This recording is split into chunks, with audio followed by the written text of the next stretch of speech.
हाँ जी स्टूडेंट्स, अज आप करन जा रहे हैं non profit organisation they which income and expenditure account. ठीक है, ये इनकम एंड एक्सपेंडिचर अकाउंट मैं कराने लगी हाँ विदाउट एडजस्टमेंट। ठीक है, विदाउट एडजस्टमेंट जिहड़ियां उन्हां तो बिना एडजस्टमेंट तो बिना ही असी income and expenditure account prepare करना फ्रॉम रिसिप्टेंट पेमेंट अकाउंट। जिस तरह कि तुसीं पिछे बनाया सी रिसिप्टेंट पेमेंट अकाउंट, हुण ये तुहाडे कोल हैगा income and expenditure account. Okay, उन्होंने बनाने तो पहला थोड़े पॉइंट्स समझ लो कि इनकम एंड एक्सपेंडिचर अकाउंट के विच की मतलब कि आंदा है तो की नहीं आंदा। नंबर 1 ते it is equivalent to the profit and loss account of business enterprises.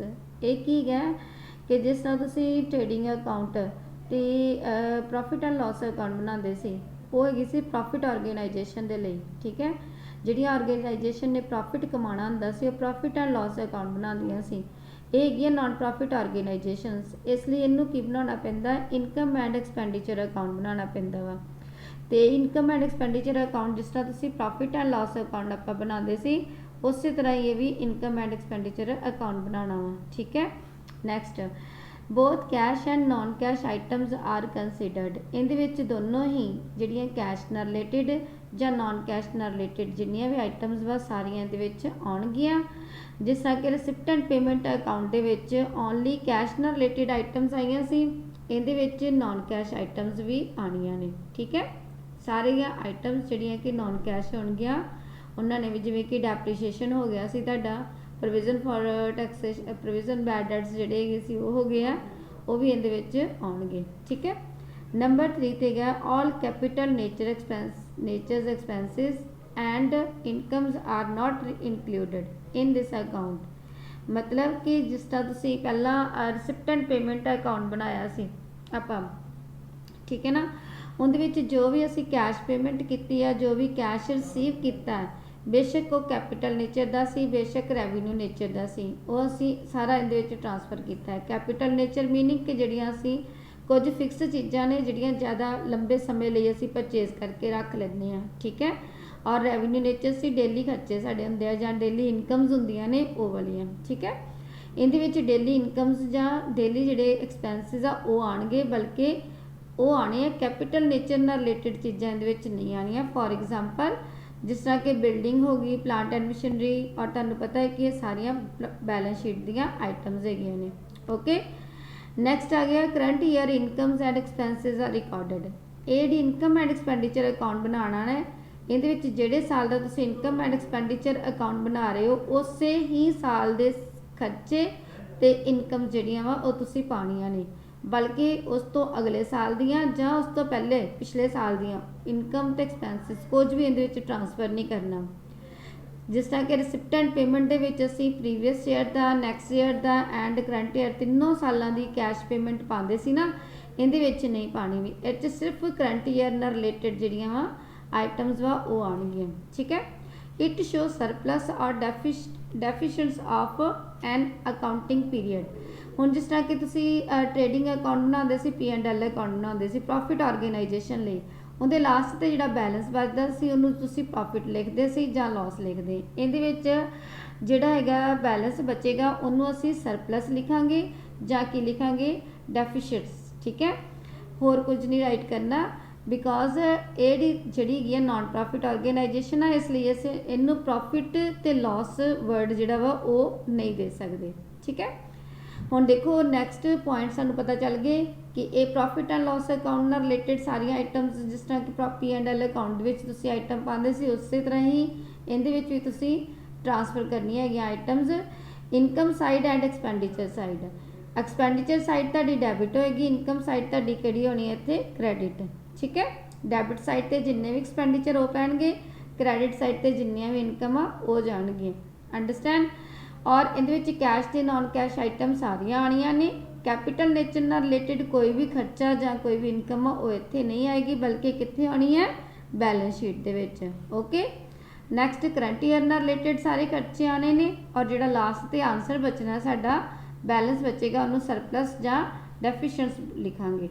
Okay, next देख लो आप क्वेश्चन पर लिखा, एक छोटा जिहा क्वेश्चन है विदाउट एडजस्टमेंट है, prepare the income and expenditure account. उन्हें क्या प्रिपेयर करो भी ਕਿਹੜਾ for the year ending 31 March 2019।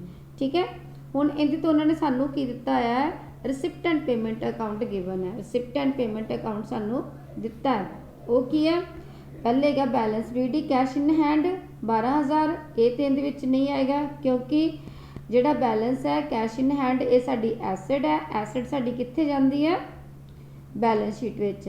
Next आ गया टू सबसक्रिप्शन। सबसक्रिप्शन मतलब कि रिसीव किया, दिस इज़ इनकम। ये साडी इनकम जिहड़ी है ये आएगी, इस करके इनू असीं राइट कर लैंदे आ कि ये साडी की हैगी आ, दिस इज़ अवर इनकम। तो ये जिहड़ा है इनकम साइड ते ट्रांसफर होएगी। To entrance fees, entrance fees 9500 है, ये भी साडी इनकम ही है। ठीक है, एक हुंदी है लाइफ मैंबरशिप फीस। जिहड़ी लाइफ मैंबरशिप फीस आ उन्होंने असीं बैलेंस शीट लैके आने आ, क्योंकि वो लॉन्ग टर्म हुंदी है। और जेकर उस शो किया होवे ना फिर असीं उहनूं लिखांगे कि लाइफ मैंबरशिप फीस जिहड़ी आ वो साडी इनकम वाली साइड ते आई, जे लिखिआ होएगा तो उस तरह नहीं। नैक्सट आ गया डोनेशन। डोनेशन जिहड़ी है कुछ नहीं शो की, जर्नल आ कि स्पैशल है, तो इस करके असीं इहनूं जर्नल लैके चलदे आ। जेकर किसी बिल्डिंग वगैरह लई जां किसी प्लांट लई कोई डोनेशन वगैरह आई होवे, किसी स्पैशल परपज़ लिए डोनेशन दी गई हो तो उन्होंने असीं की मान लैंदे आ, एक एसिड बन के चलते हैं, तो वह साडी बैलेंस शीट च आउणी सी। हुण इत्थे डोनेशन कुछ नहीं लिखा, इस करके साडी इनकम है। To rent of hall, rent of hall जिहड़ा वा वो भी साडी की हो जाएगी, दैट इज़ आल्सो, इनू भी असीं की लिख लांगे रेंट ऑफ हॉल नूं, ये भी साडी इनकम बन जाती है। ठीक है, to sale of investment, meaning कोई इन्वेस्टमेंट सी कीती होएगी किते उन्होंने वेचिया है, उहदे तो सेल कीती है, वो इहदे विच नहीं आनी। ओके, नैक्सट हुण देखो पेमेंट्स जिहड़ियां कीतियां ने, मीनिंग एक्सपेंडिचर। पेमेंट विच आया वा बाय सैलरी, सानू पता है भी साडे एक्सपेंसिस ने।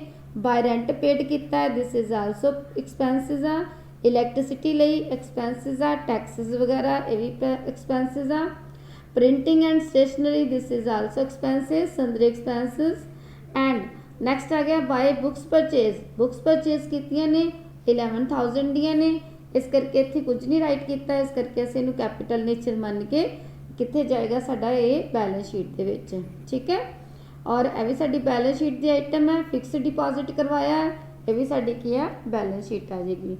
लास्ट तुहाडा कैश इन हैंड बैलेंस बचा, दोनों साइडा देखो 77,400 and 77,400 receipt and payment account दियां वालियां आइटम्स सी। ठीक है, हुण देखो कि इन्हां नूं तुसीं ट्रांसफर करना है सारियां आइटम्स नूं, इनकम वालियां नूं इनकम साइड ते, एक्सपेंडिचर्स वालियां नूं एक्सपेंडिचर साइड ते असीं ट्रांसफर करांगे। और ट्रांसफर करने तो बाद उन्हां नूं अगों असीं इन्हां दा सरप्लस जां डेफिशिएंट जिहड़ा निकलदा है वो कड्डांगे। ठीक है, हाँ जी, पहला असीं एक्सपेंडिचर्स देख लीए कि की पेमेंट करनी है। एक है सी साडे कोल सैलरी, इस करके इत्थे लिखांगे असीं सब तो पहले टू सैलरी।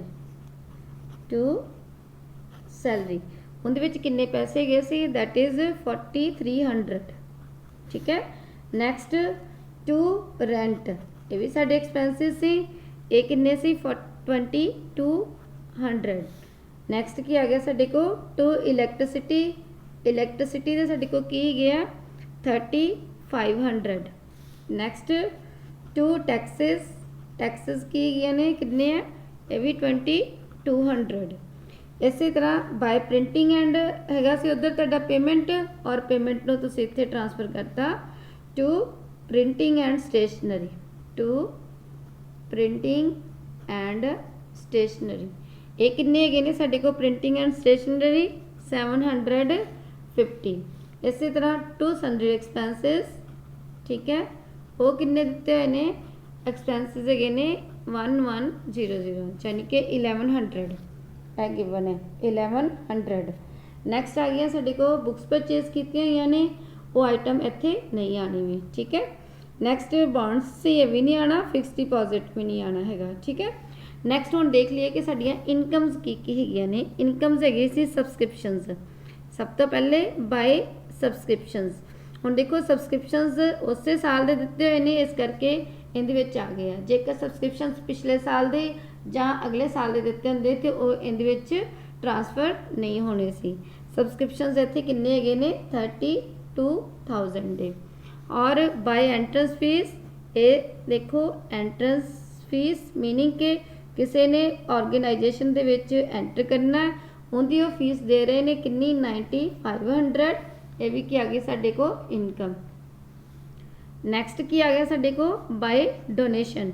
डोनेशन जिहड़ी आ वो लिखी नहीं है की गई है, इस करके असीं इहनूं इनकम लैके चलते हैं। जेकर लिखी हुंदी कि डोनेशन किस परपज़ लई, स्पैशल कोई परपज़ लिखिया हुंदा कि इहदे लई आ, फिर असीं उहनूं की मान लेना सी, दैट इज़ कैपिटल। ठीक है, तो फिर इन्हें जाके कित्थे ट्रांसफर होना सी, बैलेंस शीट च।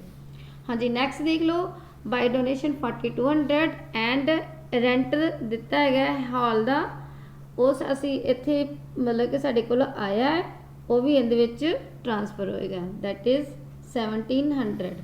हुण देखो दोनों साइड का असी टोटल किया, जो दोनों साइड का टोटल करते हैं तो साडी एह वाली चीज़ आ गई साडे कोल कितनी, दैट इज़ 00 एंड 4 2 to 4 ते 7 sorry 5 to 7 7 14 4 1 carry and next साडे को आ गया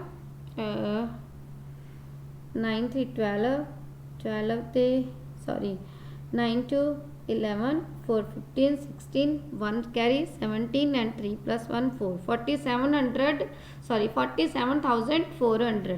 ओके, हुण देखो इहदा टोटल किया, जो इहदा टोटल करोगे तुसी दोनों का टोटल मिलाना वा, जिहड़ा भी साइड जिहड़ी है वो ज़्यादा होएगी उहदे ते तुसी वो वाला आंसर जिहड़ा वा उहनूं राइट करना है। जे हाँ जी, इधर साडे को 2 की आ गया सरप्लस। ठीक है, ये आ गया साडे को 33350 और दोनों साइड का टोटल किया 47,400। ठीक है, इत्थे साडे को सरप्लस आ गया। This is excess of income over expenditure, इनू असीं बोलांगे excess of income over expenditure. ठीक है, लिख लेना विच ओवर एक्सपेंडिचर। ओके, यह साडे को हैगा सी इनकम एंड एक्सपेंडिचर अकाउंट सी विदाउट एडजस्टमेंट, कि एडजस्टमेंट तो बिना जेकर बनाना होवे तो उहदे लई रिसिप्ट एंड पेमेंट अकाउंट तो इनकम एंड एक्सपेंडिचर अकाउंट तैयार करना।